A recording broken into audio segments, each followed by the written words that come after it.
Hello, friends, and welcome to What the Fringe, the podcast dedicated to all things Fringe theater. I'm your host, Lauren Hance. Each week, I visit with a Fringe artist to hear all about their endeavors and gain insight into their process. This week, I'm visiting with Alex Howarth of Patch of Blue Productions, whose current project is the Soaking of Vera Shrimp. During an almighty rainstorm, Vera Shrimp discovers she has a remarkable gift. She can read raindrops, each one having soaked up an emotion from someone the water has come into contact with. But as her family disintegrates, Vera's extraordinary ability takes her on a darker and more urgent significance. Part science lesson, part storytelling, this is a poignant and playful solo show about love, grief, and never giving up. The Soaking of Vera Shrimp is from the team behind the highly acclaimed We Live by the Sea.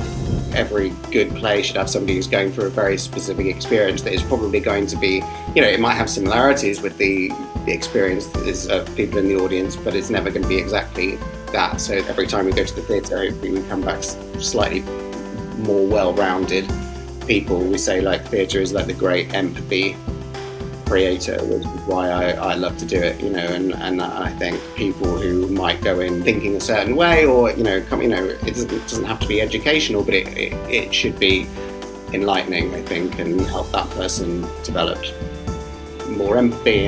Alex Howarth is a director and writer from the UK who recently became the first director in history to have his work performed on the floor of the United Nations. He runs Patch of Blue, who makes fresh, exciting, and touching theater aiming to give voice to underrepresented voices. Alex is a former drama therapist for the charity Sense. He has worked extensively with disabled artists and recently co-created a one-man show, Strictly Laurie, with disabled artist Laurie Morris. His play, Cassie and the Lights, is published by Nick Hearn Books. He has worked at the Royal Opera House, Covent Garden, and regularly directs at drama schools. Alex adapted and directed the world stage premiere of What's Eating Gilbert Grape, alongside the movie's writer and director, Peter Hedges. Alex strives to create ensemble-led theater that is playful, fresh, and moving. Alex, welcome to What the Fringe. Thank you so much for having me. Yeah, I'm so glad to have you on the program today. Really excited to talk about this show, Vera Shrimp. So when I'm going to a festival, I look at stuff. I joke that I stalk people. I just get online. I look at everything that's going on and know way more about shows than I should. And I remember seeing this one and it kind of caught my eye because you guys won. I think you guys got an Adelaide Fringe Fund Award. Yes, we did. I saw it there. And then I saw you were connected to Joanne Hartstone. And I was like, oh, well, this show's going to be good. So I was like, I got to have them on the program. Let's hear what this show's about. So here we are. You said yes, thankfully. No, thank you for having me. Yeah. So let's start for folks that need to know that you're the director of The Soaking of Vera Shrimp. You don't play Vera Shrimp, and very kind of exciting collaboration that you got to do with the playwright. And we will get into that, but just kind of for people to know the context that we're coming from, talking about your journey as a director, which I think is very exciting. I do want to talk a little bit about this because I was very excited to read that you did drama therapy. So first, just kind of give us a picture of what is drama therapy. So I used to work for a charity called Sense. I got the job straight out of university over the water in Dundee. I was a support worker, but also doing drama therapy, doing drama workshops with adults with learning disabilities, with all sorts of disabilities. And we would have weekly workshops. Some of them would be for people who had sensory impairment. Sometimes that would focus on more touch-based sensory activities. And then for the others, sometimes that would manifest itself in more of a performance environment. And so I was the first person to do that job, so I kind of got to create it, and I'd managed to convince a local theatre to give us the space for free for our workshops, and then where we ended up putting performances on there as well. So while I was there, we did 3 sort of talent shows, style shows, where the performers got to do absolutely whatever they wanted, and I would support them and coach them to do that. We recorded an album with one of the guys, which was absolutely brilliant, and I played the piano and my colleague played the guitar, and he chose all the songs and we arranged them together, and we booked a recording studio and everything, and he performed live at one of those. And then the final show I did with them before I went to London to train was a devised production that we'd all kind of collectively devised based on fairy tales. So I absolutely loved that job. I carried on doing sort of elements of the support work side of it when I moved to London, but I had the opportunity to train at a drama school in London, and so I ended up leaving that job to do that. But yeah, I have really, really super fond memories of that, and that work with disabled people is very much like fed into my career now. So as you said in your introduction, I recently made a solo show with a performer with Down syndrome whose big loves are Shakespeare and Strictly Come Dancing, which I think you guys is Dancing with the Stars. Okay. Yeah. So it was sort of about like the intersection of those, and he performed Shakespeare as well as amazing dance, and we were able to incorporate like video elements, so he had like rests during the performance, so we got an amazing videographer in who I worked with a lot, and that was so much fun. That was great. And I spent a lot of last year writing a play with disabled performer Karen Day, who has cerebral palsy, and it's about his relationship with his carers. So I've come from the perspective of having done that job, and he comes from the perspective of having a full-time PA, and we're hoping to get that on this year. So yeah, that experience was wonderful and has really fed into my work today. Sounds like that's something that fell into your lap rather than something you sought out. Would that be accurate? Yeah, definitely. My like high school girlfriend had a brother who was autistic, and she volunteered on a summer camp in our hometown for children with disabilities, and so I went along to help out on that when I was, I think, 15, and just absolutely loved it. And I had a working gap year before uni where I did that full time.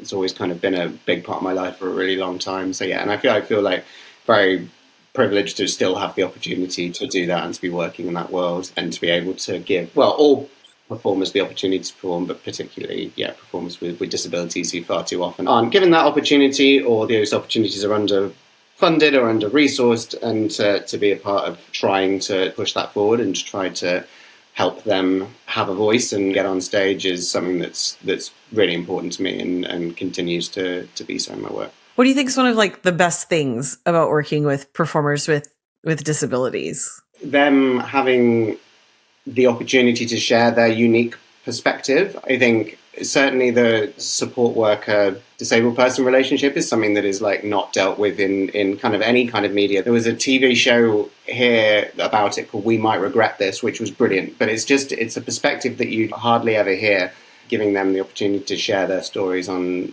stage, just like everybody else has that opportunity. It's far too often denied them. And working with Laurie and devising this piece from scratch, and working and having him work with a writer and talk about what he wanted to talk about. I think all too often as well, like when disabled people are given the opportunity to be on stage, is within a very specific parameter of, oh, well, you have to talk about this because this is what we've got the funding for. They have to share their trauma or they're not given an opportunity. And with Laurie, this was very much like, I want to perform Shakespeare and I want to show everybody how I can do ballroom dancing. And I was like, right, sick, let's do that. That sounds like a great time. And it was brilliant. So, I think supporting them to have the opportunity to say exactly what they want to say and share exactly what they want to share, and it not be constrained by any kind of barriers. I think sometimes we want to, with everybody, we find that something that's unique about them are different, right? And we're like, well, you have to talk about that. That's what I can see right there. And they're like, well, I'm more. I'm so much more than this disability that you see, or whatever it is, the color of my skin or my gender. Like, I'm so much more than that. And I have so much more to offer the world. So I love that you're doing that. Yeah, exactly. And everybody else gets to talk about what they want to talk about. If you or I decided to put on a play tomorrow, we could put on a play about exactly what we wanted to. It wouldn't have to be specifically about a specific element of ourselves or a specific characteristic of ourselves, so everybody should have the opportunity to do that. Yeah. What do you think people get from seeing stories like Laurie's, or where a performer with disabilities gets to do what they want to do? They're not constrained.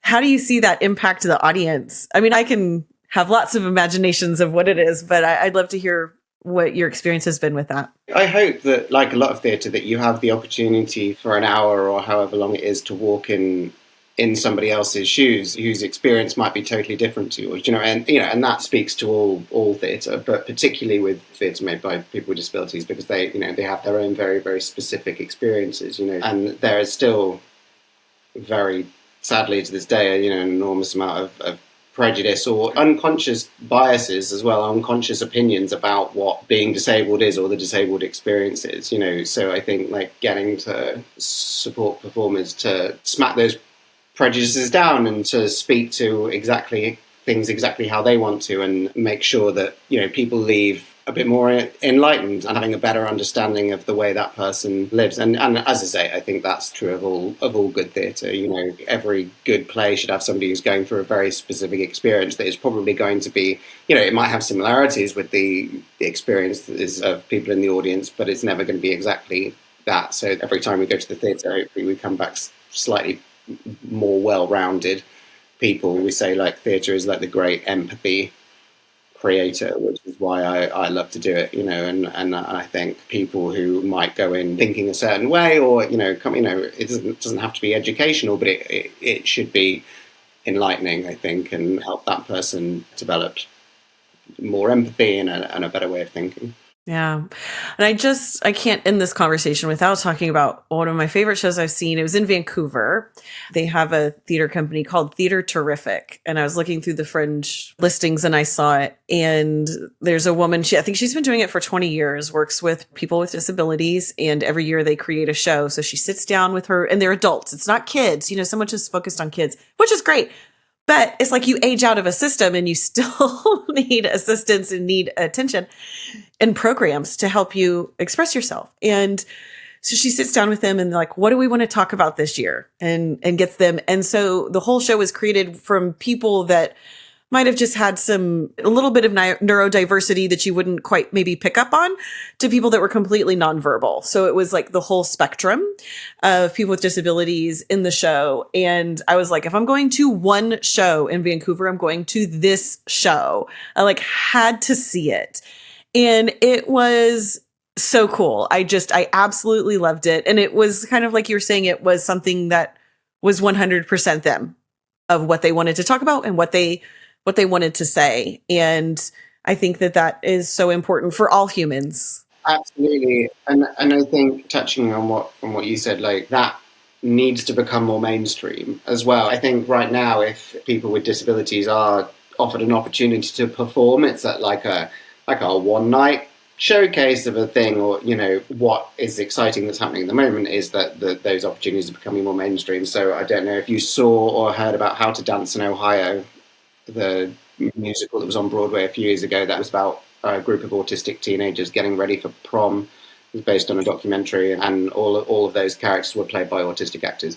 Hopefully disability representation is going to be starting to become more mainstream. And with this play that we're working on, that we're hoping to get on this year, Karen being on stage at the Edinburgh Fringe would be a real fantastic statement of inclusion, but also of, if we can do this, if we can platform a disabled artist to perform at Fringe like this, then there's no reason why everyone can't. Yep. I mean, I'll go see it. If I saw something like that in the program, I'm there. I want to see it because I think it's important. So I love that you are championing that. That's very, very cool. And your whole life has in ways shaped you to do just this. Yeah, it really has. And I think, like, with my sort of combination of experiences of working so long as a support worker and running the drama workshops, but now also like working professionally as a director, like, I feel almost sort of a responsibility to put those two things together and do this kind of work. Very cool. I'm like, I could talk about this the whole podcast, but we have other things to talk about. Well, let's talk about Patch of Blue, which is your company, and you've got a couple of company members there. You all create a lot of original work and you incorporate a lot of music into that. So kind of walk me through the process of what that creative process looks like if, you know, you're intentionally creating something with a musician and that being a part of the story.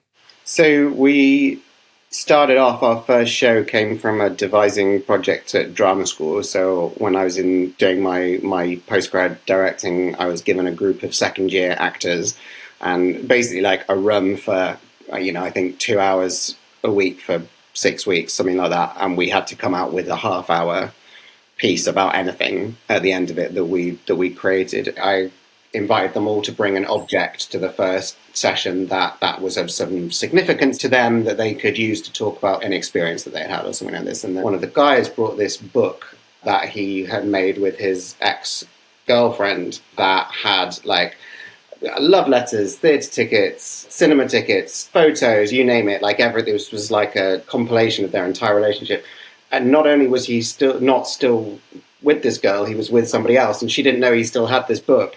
And she was at the drama school, and she didn't know he brought in this book today. So they started a whole conversation about when do you let go of somebody, and also if you do have something like this, what do you do with it? Do you throw it away? Do you, because it was obviously of so much significance for such a portion of his life. And so that then naturally became a conversation about grief and when do you let people go. So we made this piece of theatre that was a theatre sort of scrapbook, if you like. So like a theatre piece of this book that was, we had six actors, 3 guys and 3 girls, and they all played this one couple, but in different combinations. So every new scene was like turning a new page of the scrapbook, and there was a scene about them going to the cinema, and there was a scene about a night out that sort of kept recurring. And then at the end, you realise that she's died, and this is all him sort of replaying the relationship in his head, and should he be letting go of that? Is he even able to let go of that? That was supposed to exist for one performance at the drama school. We were at Mount View, and that was it. But then people really enjoyed it, so we were like, okay, cool, let's see if we can keep doing this. We took it to Edinburgh at zoo venues who were amazing at championing. We were absolute, fresh out of drama school. Nobody had a clue who we were, and they were, this weird little play called Beans on Toast, and they were like, yeah, sure, have a, and we were on at 6:30 in their main studio. They gave us this amazing slot. We were lucky enough to get some really fantastic reviews, and then that kind of kicked everything off from there, really. So, and then to your question about the music element, so one of the performers was also a musician, and he just came in one day to rehearsals and was like, "Guy, I've been listening to this old folk song that really makes me think about this story that we're telling. Oh, have a listen." And then he played it me, and I was like, "Oh, this is perfect." So we ended up sort of threading that through the show. So in that case, it was a case of the play came first, and then we found the music, whereas often it can be the other way around. So with We Live by the Sea, that we did twice in Adelaide and in Edinburgh and in New York, some of the songs that I found, that some of them didn't actually end up in the show, but a few of them did, but they also kind of informed the thinking while we were writing it as well. So a lyric or a feeling you get from a song can really, this song that we ended up using at the end of it had this repeated lyric that I'm now probably going to get wrong. Throw your arms out and grow your heart out, which kind of became the message of the whole piece. So We Live by the Sea was about a girl with autism who lost her parents and was getting ready to do this big presentation at school that she was really uncomfortable about, and was a lot about having empathy and understanding for people with autism. So that line kind of became everything we were pointing towards, kind of became encapsulated in that line of that song that I just happened to listen to because Spotify had thrown it up, and then that ended up being the piece of music that we had at the end with that big repeated line, and ended up hopefully being a really powerful message. So I think music can come at different places in the process, but with that, it informed the writing as much as the other way around. I love just hearing creation stories of how things come together. It's always so interesting.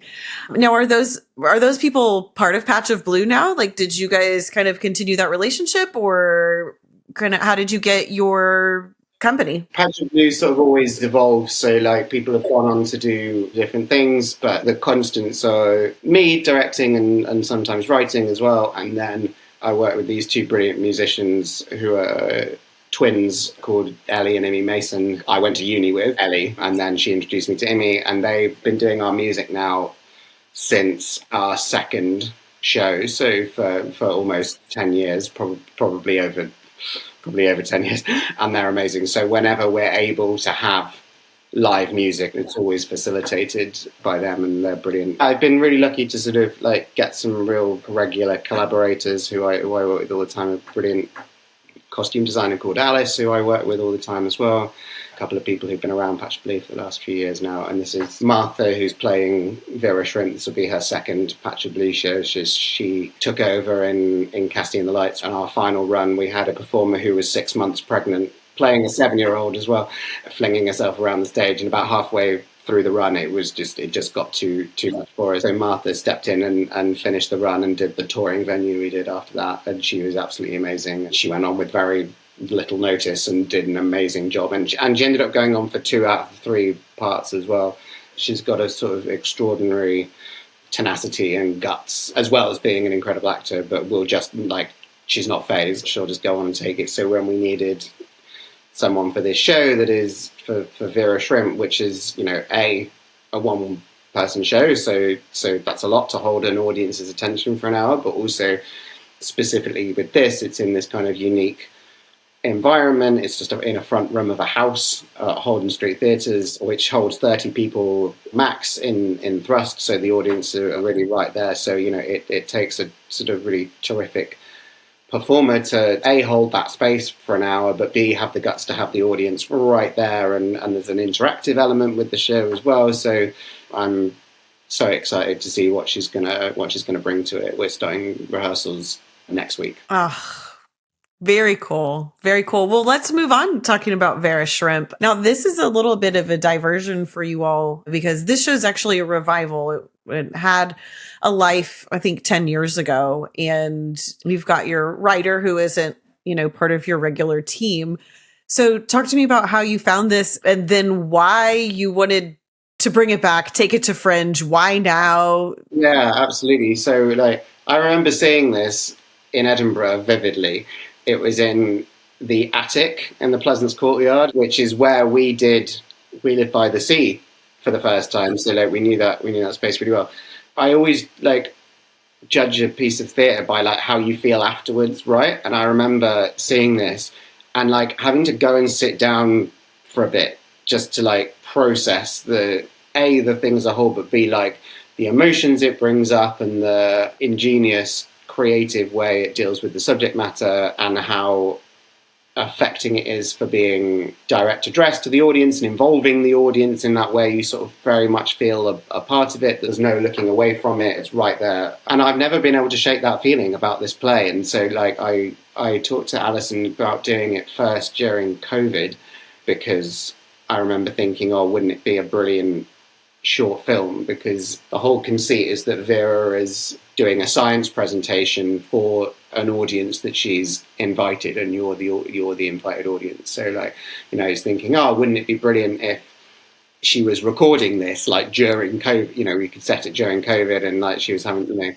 that never happened in the end because we didn't get the funding we applied for. But I couldn't shake this play. I was I really want to do this. And then beginning of last year, I think, a woman called Xinyi Shen, who is our producer when we tour in China, contacted me and said she was looking for a one-person show that could tour and headline a festival that she was creating in China. And then I was like, this is the chance to do that fantastic one-person play I've always wanted to do. And then she said she read it and she loved it and she thought it was perfect. And then she said, but it would be great to do it somewhere else before we go to China to get people talking about it and to hopefully garner some reviews and to get the word out. We've been wanting to go back to Adelaide since we couldn't go since COVID. So this seemed like the perfect opportunity. So I messaged Joe, and Joe read it and loved it. And so we managed to get this fantastic run at Adelaide, which we're super excited about. And Alison, the writer, has been so supportive and is really excited that it's happening again and that it's getting this new sort of international audience. It's a very sort of specific story about Northern English identity and what it is to grow up and have something really terrible happen to you in the north of England. So to be as is all of Patrick Blue's work is set in the north. That's where I'm from. And so to be able to go to the other side, literally the other side of the world, and share that is a real gift. And we're super excited to be able to do that at Holden Street, where I've had so many amazing theatre experiences and I've always wanted to have a show. So and also to be able to do it is, say, in this unique environment of a front room and have that intimacy, and hopefully it will feel like a really sort of specific experience every night for no more than 30 people. Yeah, that's really beautiful.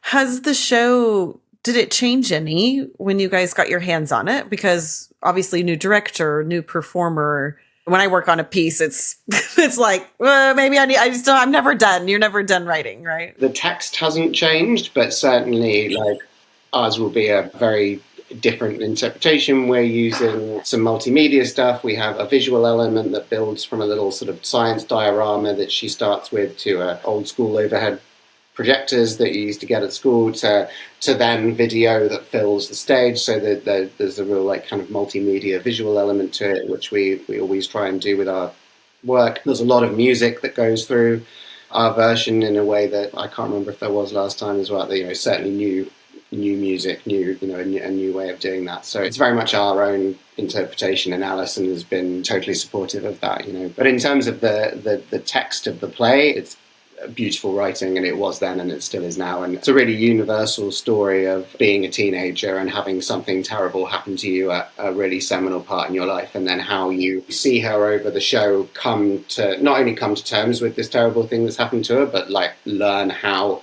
to grow from it and grow through it and have the rest of her life informed by it, of course it is, but to move forward in a positive and joyful way. So while the subject matter itself is quite sad and quite tragic at the beginning, I hope there's a real message of hope and joy and of positivity, and of always like looking to what comes next and how you reach that. And we're hoping to get a lot of schools audiences in as well. We recommend it for sort of age like kind of 15 plus, maybe some sixth form groups, people, the character is 14, so people her age I think would hopefully really identify with the character, as well as adults who everybody remembers being 14 and being at high school and how difficult that was anyway, without some terrible tragedy happening in your life as well. So we've had some fantastic opportunities to perform for schools in Adelaide when we've been there before.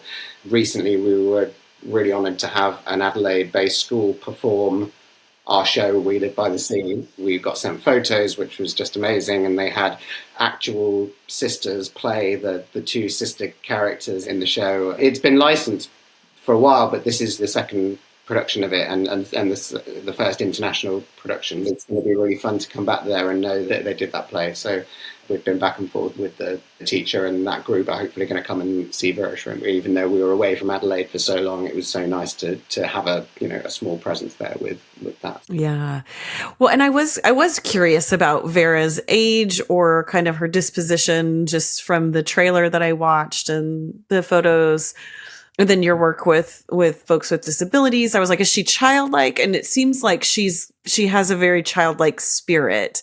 Is that something you can speak into without giving too much of the play away? Or what can you say about who she is? Yeah, definitely. So she's 14, but she has had this terrible thing happen to her. So Martha and I have talked a lot about she had kind of being in this state of almost like arrested development, that she's can't, until she can learn how to work through this thing that's happened to her, she can't grow as a person and go out and have the experiences that teenagers do, because she's having to be, no spoilers, but she's having to be at home with her dad, and her friendships are suffering as well. So she's 14, but she's a young 14-year-old. She's very clever, but she kind of has a kind of younger mindset and is maybe less sort of experienced in the outside world than a lot of 14-year-olds might be. And you're coming into this room that she's invited you into, that it sort of becomes clear 3/4 of the way through the play what the room is and why you're in it, but you don't know why at the beginning. But she sort of welcomed you into this space, and hopefully it should feel quite immersive that you are in this room with this 14-year-old who's invited you into this room to do this science presentation for you. Yes, it's a play, but it's also it's an experience, and you're feeling yourself immersed in the world of the play. So similarly, in the way that Casey, who you had on recently, she always creates these sort of brilliant immersive environments for her work and this real visual identity. And if we can do it even a fraction as well as Casey does, we'll be winning. So it sounds like it's going to be really beautiful. Well, how much does the audience get to participate? So there's a little section where the audience plays as one. Don't worry, nobody's going to be singled out. I know that can be a bit intimidating for some people. So there's no pressure to do anything, but there is quite a pivotal point in the show where the audience plays another character, and she holds up lines for the audience, and so you're kind of a fundamental part of it in that way. But yeah, no, don't worry, nobody's getting pulled up on stage or anything like that. That's okay. My show's super immersive and people volunteer, and so you have to do it very delicately, but you'll be amazed if you teach them and you make them feel safe or safer.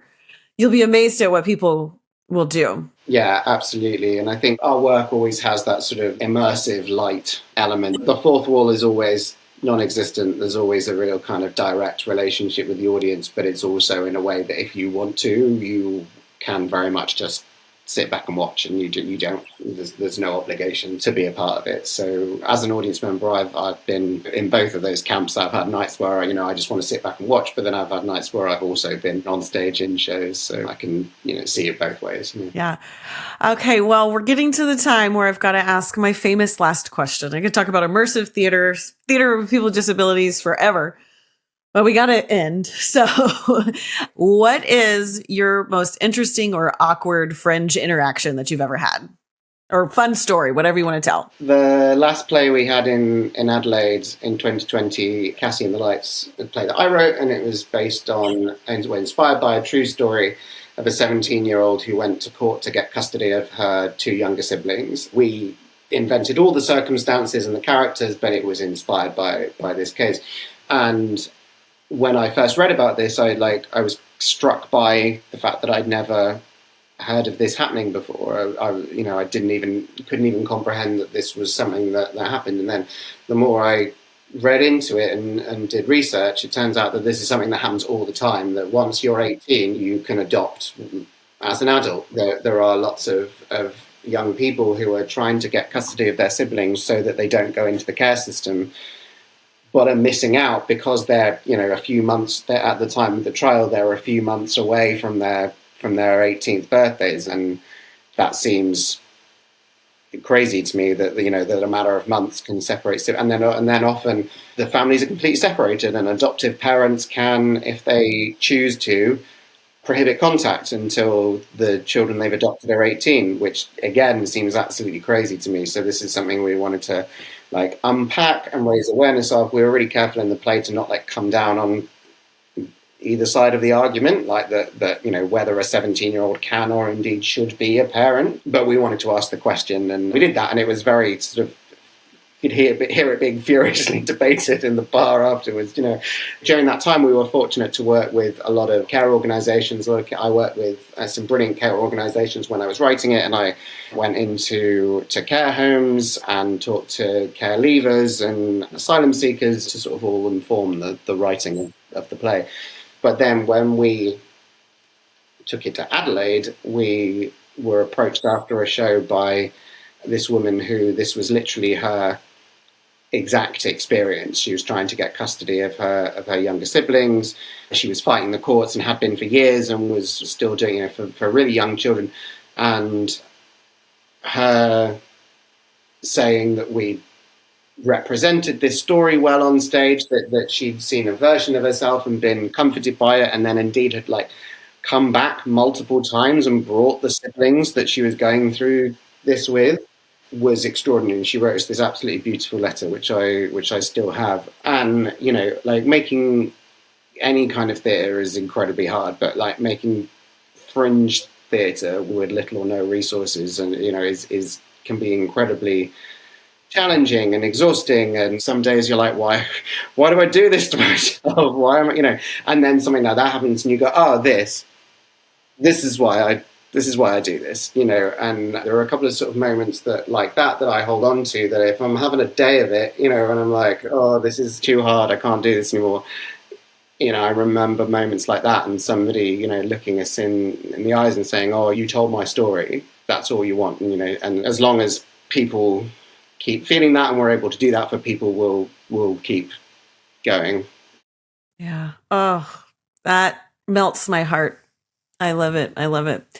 All right. Well, Alex, thank you so much for joining me today. It's been an absolute delight to visit with you and hear about how you are truly giving people a voice to either share their stories that haven't been heard or share the stories they want to share. It's so important. So I've lots of admiration for what you're doing. So thank you. Thank you. Thank you so much. And thank you so much for having me. It's been brilliant. Absolutely. Well, The Soaking of Vera Shrimp is playing at the Adelaide Fringe at the Holden Street Theatres the 17th of February through the 22nd of March at 6:30 p.m. with 2:15 p.m. Sunday matinees. To learn more about Patch of Blue, you can find them on the web at patchofblue.org, and you can keep up with them on Instagram at Patch of Blue Theatre or on Facebook at POB Theatre. What the Fringe is produced and hosted by me, Lauren Hance. This episode was edited by Ben Ellis of Renowned Media, and those sweet tunes you hear provided by Paul Snyder of Orchestra of Sound, and our logo was designed by Ruby Arnold of Ruby Makes Things. What the Fringe can be found on your favorite podcast platforms and on YouTube, so be sure to hit that subscribe button so you can stay in the know when new episodes release. Keep up with What the Fringe on Instagram at whatthefringe_productions and find us online at whatthefringeproductions.com. So you've made a new friend at the Fringe and they have this super crazy idea and they're like, let's run a hot tub boat. Your only response can be, right, sick, let's do that. That sounds like a great time.